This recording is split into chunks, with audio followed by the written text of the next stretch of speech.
Shia Rights Watch, a human rights organization, is dedicated to protecting the rights of Shias all over the world. This organization, that is located in Washington, D.C., monitors and documents all violations of Shias in different parts of the world and offers its monthly report to the media, public opinion, and international foundations. SRW has released its latest report containing anti-Shia movements during April 2015. Now, I invite you to watch this report. Incidents of anti-Shiism in April 2015. This report will analyze the data compiled on Shia death, injuries, and arrests that occurred between April 1st and April 13th. The data for this report was gathered from a variety of different sources. Each incident is thoroughly evaluated for both authenticity and relevance. For an incident to be included in this report, it has to show clear intent to target Shia Muslims on the basis of their religious beliefs. April saw Shia Muslims targeted in 8 different countries: Iraq, Afghanistan, Pakistan, Saudi Arabia, Nigeria, Bahrain, Syria, and Madagascar. In total, there were 306 deaths, 279 injuries, and 126 arrests. Although this data focuses primarily on the aforementioned categories, incidents such as the abductions of Shia in Afghanistan and Syria will be mentioned in this report. An overwhelming majority of the Shia deaths and injuries in April occurred in Iraq, whereas the bulk of the arrests took place in Bahrain. Iraq.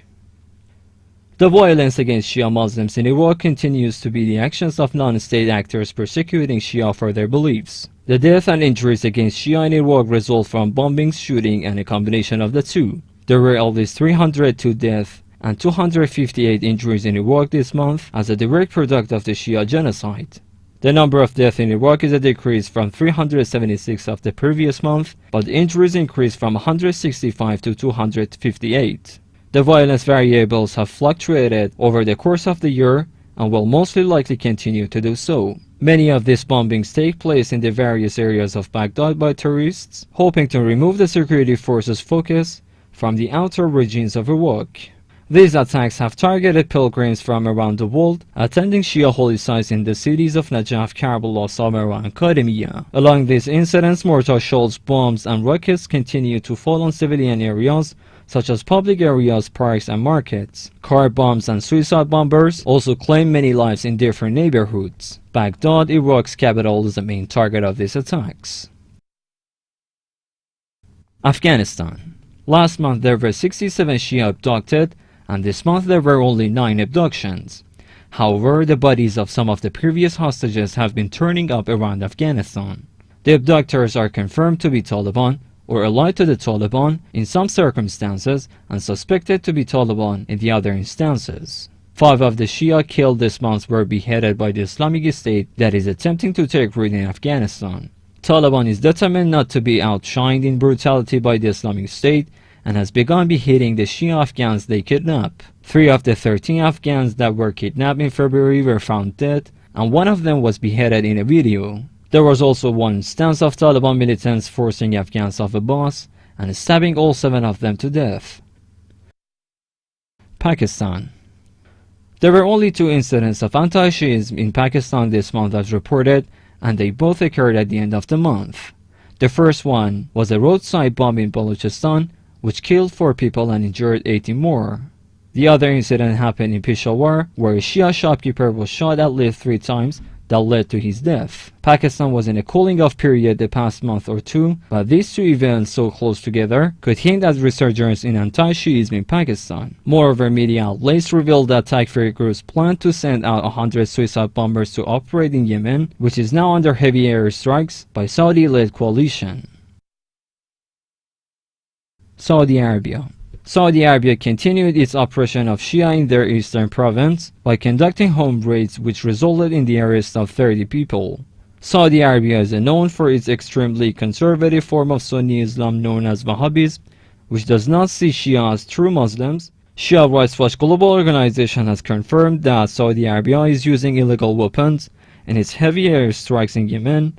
Moreover, the organization has issued a report in which it states, "The Saudi-led coalition airstrikes are dropping cluster munitions in Yemen, which caused the death of at least 23 civilians and the destruction of 14 houses. Shia Rights Watch Global Organization has expressed its deep concerns regarding the repetitive use of cluster munitions in Yemen. Evidences have shown that Shia residence regions such as Qatif, Shuwaika, Al-Masuriya, and Jamima have been under constant home raids by Saudi government, who arrested and shot dead innocent civilians as an act of religious discrimination. Nigeria. Special Nigerian forces have attacked a Shia Islamic charitable center in Kaduna State and started shooting around randomly, which resulted in deaths of person and injuring for others. The manager of the Islamic charitable center, Sheikh Abraham Zakzaki, was targeted several times and 3 of his sons, along with 33 others, were killed as the police force opened fire and shot everyone dead last year. Nigeria is well known for the infamous work of Takfiri terrorist group Boko Haram, targeting anyone who is against their radical interpretation of Islam. On April 20th, there was a failed suicide bombing of an open-air Shia mosque in Potiskum, Nigeria.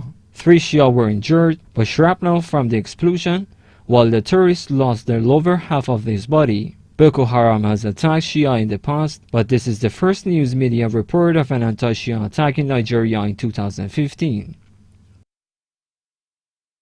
Bahrain.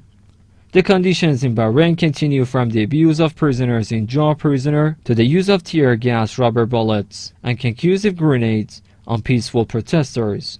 Prisoners in jail face beatings, torture, a lack of medical care, and basic hygiene, which is evident from the recent outbreak of scabies and the conditions of prisoners when they are allowed to see their families. There have been 91 arrests of activists in Bahrain since the beginning of April, and Nabil Rajab is among those detained. His sentence has been extended by 2 weeks twice. There were just under 200 arrests for this year, which means the arrests in Bahrain in April account for nearly half of the arrests for 2015. On April 28th, the Bahraini government arrested 28 people on terrorist charges, but did not release any names or targets of the attacks. The suspicious nature of the arrests, combined with the Bahraini government's history of oppressing Shia, leads us to believe that some, if not all, of those arrested were Shia. Shia Rights Watch will monitor the situation for more details. Bahraini Police Intelligence Service and militias have invaded the constitutional rights and arrested several human rights activists, lawyers and citizens after pursuing several home raids and attacking seminary school of Abu Sabiya. Human rights and civil activists such as Nabil Rajab, Abdul Hadi Khajaj, and Saleh al-Khajaj have emphasized on the fact that innocent prisoners are brutally being tortured at Jos Central Prison. It is worth mentioning that the Bahraini regime court continues on issuing death sentences against Shia citizens and activists. Syria. The Islamic State of Iraq and Syria kidnapped around 50 people on March 31st, and 10 of those hostages were Ismaili Shia. The news of the abductions was not released because the family were negotiating with the terrorists. However, the dialogue has broken down recently. The other hostages were taken for their perceived loyalty to the Ismailis even though they are Sunni. 6 of the Ismailis are women, and there were 15 men, and there were 15 other women taken. Head of the Syrian Observatory for Human Rights believes that the women are sure to become slaves, as this is one of the ways that the Islamic State funds itself and gains followers. Terrorists and extremist militias have taken over the shrine of Lady Sakina, which is located at the suburbs of Damascus, after attacking the forces of order for 2 straight days and digging their way to the shrine site and bombing it. It is a fact that the extremist groups have been bombing Muslims' holy sites and shrines as well as temples and religious sites of non-Muslims, since they consider who does not follow them an infidel. IS terrorist group releases the video of slaughtering 8 Shia prisoners in the city of Hama and promised to increase the number of decapitation of Shia prisoners. Yemen.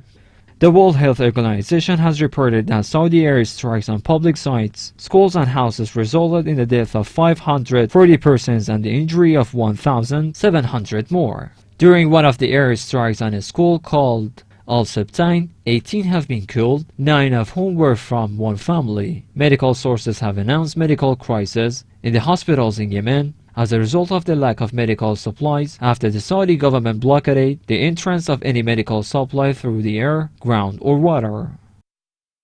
Egypt. The Egyptian Ministry of Awqaf has banned Shia Iranian, Qatari and Turkish participants from attending Quranic competitions which will be held in Egypt, as they accuse these countries of spreading Shia ideology in Egypt. It is worth mentioning that some have condemned this action by tweeting out, "Politics should not be involved with Quranic activities, for all the competitors are Muslims who memorize the Holy Quran, so banning them is in no way justifiable."